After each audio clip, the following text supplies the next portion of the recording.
నమస్తే, welcome to Vishwam TV.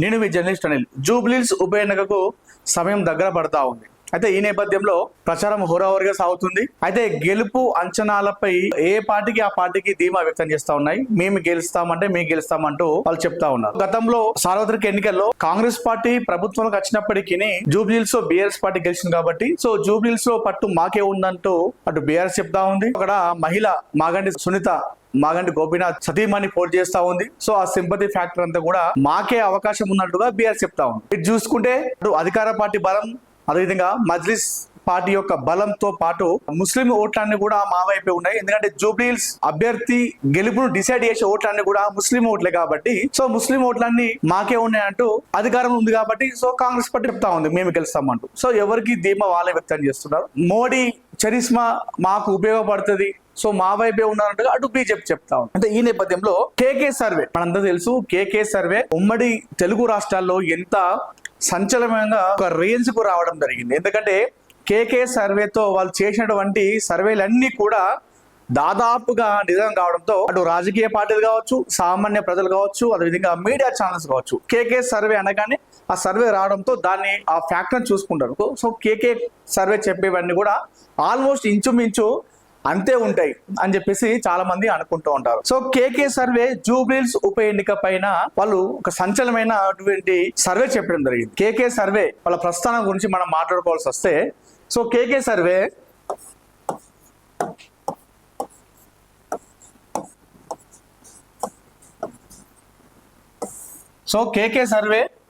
మొదటగా 2019 ఎన్నికల్లో వాళ్ళు సర్వే మొదలు పెట్టడం జరిగింది. ఆ 2019 ఎన్నికల్లో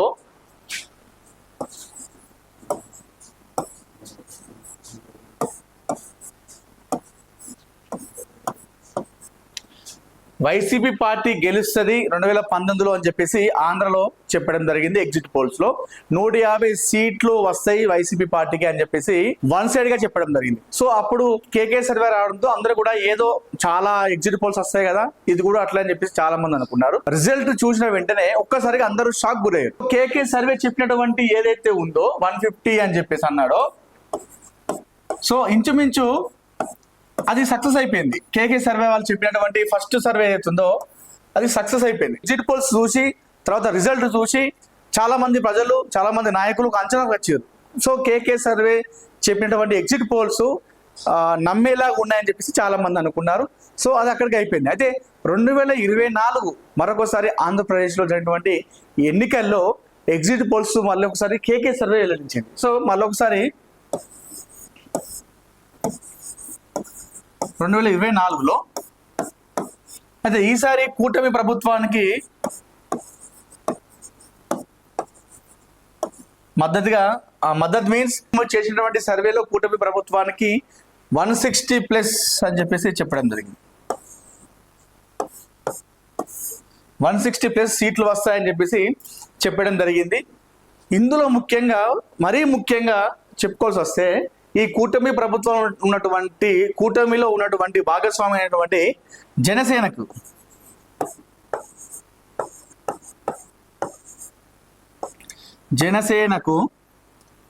100% స్ట్రైక్ రేట్ వస్తుందని చెప్పేసి చెప్పింది కేకే సర్వే. చాలా మందితో పాటు జనసేన కూడా అనుకోలేదు అనుకుంటా నాకు తెలిసి. అంటే 100% స్ట్రైక్ రేట్ గెలుస్తామని చెప్పేసి కేకే సర్వే చెప్పినప్పటికీ కూడా జనసేన నాయకులు కావచ్చు, జనసేన ఉన్నటువంటి పవన్ కళ్యాణ్ కూడా అనుకోలేదేమో అని చెప్పేసి నాకు అనిపిస్తా ఉంది. సో అంతలా చెప్పడం జరిగింది. 100% స్ట్రైక్ రేట్ వస్తుంది. అటు 21 అసెంబ్లీ, అదేవిధంగా 2 ఎంపీ. సో ఇందులో 2024 ఎగ్జిట్ పోల్స్ లో కూటమి ప్రభుత్వాన్ని ఆ కూటమిలో ఉన్నటువంటి ఎవరైతే ఉన్నారో ఆ పార్టీలన్నీ కూడా 2024 ఆంధ్రప్రదేశ్లో ప్రభుత్వాన్ని ఏర్పాటు చేయబోతున్నాయి. 160కి పైగా సీట్లు వస్తాయి అని చెప్పేసి చెప్పడం జరిగింది. అందులో మరీ ముఖ్యంగా జనసేన పోటీ చేస్తున్నటువంటి 21 అసెంబ్లీ స్థానాల్లో 21 జనసేన అసెంబ్లీ స్థానాలు గెలుస్తుంది. 2 పార్లమెంట్ స్థానాలు గాను 2 పార్లమెంట్ స్థానాలు గెలుస్తుంది. 100కు 100% స్ట్రైక్ రేట్ ఉంటుందని చెప్పేసి కేకే సర్వే చెప్పినట్టుగానే ఇంచుమించు దాదాపు అదే జరిగింది. రెండోసారి కూడా కేకే సర్వే సక్సెస్ కావడం జరిగింది. సో ఇక్కడ ఇదైతే అసలు ఎక్సలెంట్. అంటే ఎంత ఎగ్జిట్ పోల్ చెప్పినా కూడా ఎవరు ఇంతలా చెప్పరు. సో ఇతను చెప్పినటువంటి 100% స్ట్రైక్ రేట్ నిజమైంది. దీంతో ఒక్కసారిగా సంచలనం సృష్టించింది కేకే సర్వే. సో అప్పటి నుండి కేకే సర్వే పైన అందరూ నమ్మకం పెట్టుకున్నారు.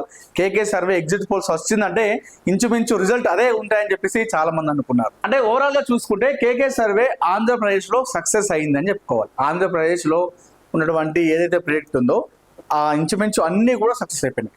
దాని తర్వాత ఢిల్లీలో కావచ్చు, బీహార్, హర్యానా లాంటి ప్రాంతాలు కూడా ఎన్నికలు వచ్చినాయి. ఆ ఎన్నికల్లో కూడా కేకే సర్వేలు చేయడం జరిగింది. అయితే ఆ కేకే సర్వే ఏదైతుందో అది అంచనాలు తప్పుగా వచ్చిందని చెప్పుకోవాలి. సో అక్కడ సక్సెస్ కాలేదు. అదేవిధంగా తెలంగాణలో వచ్చినటువంటి కొన్ని బై ఎలక్షన్స్ లో కూడా కేకే సర్వే చేసింది, అది కూడా బుక్కబోర్లో పడిందని చెప్పుకోవాలి. అయితే తాజాగా జూబ్లీహిల్స్ ఉప ఎన్నికలో కూడా కేకే సర్వే తమ సర్వేని వెల్లడించింది. ఇందులో బీఆర్ఎస్ పార్టీకి జూబ్లీహిల్స్ లో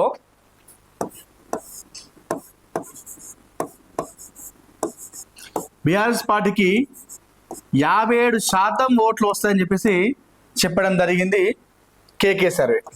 సో అంటే వన్ సైడ్ ఉండబోతుంది అని చెప్పేసి చెప్పడం జరిగింది. సెకండ్ ప్లేస్ లో కాంగ్రెస్ వస్తుందని చెప్పేసి చెప్పడం జరిగింది, ఐఎన్సి, అదేవిధంగా థర్డ్ బీజేపీ, నెక్స్ట్ ఇతర పార్టీలు ఉన్నాయి కదా అవన్నీ అయితే చెప్పడం జరిగింది. మొత్తానికైతే బీఆర్ఎస్ పార్టీకి 57% ఓట్లు పడుతున్నాయి, అంటే సగానికి ఎక్కువగా ఓట్లు పడుతున్నాయి, వారు వన్ సైడ్ గా ఉండబోతుందని చెప్పేసి కేకే సర్వే చెప్పడం జరిగింది. అయితే ఈ సర్వేలో నిజం ఎంత?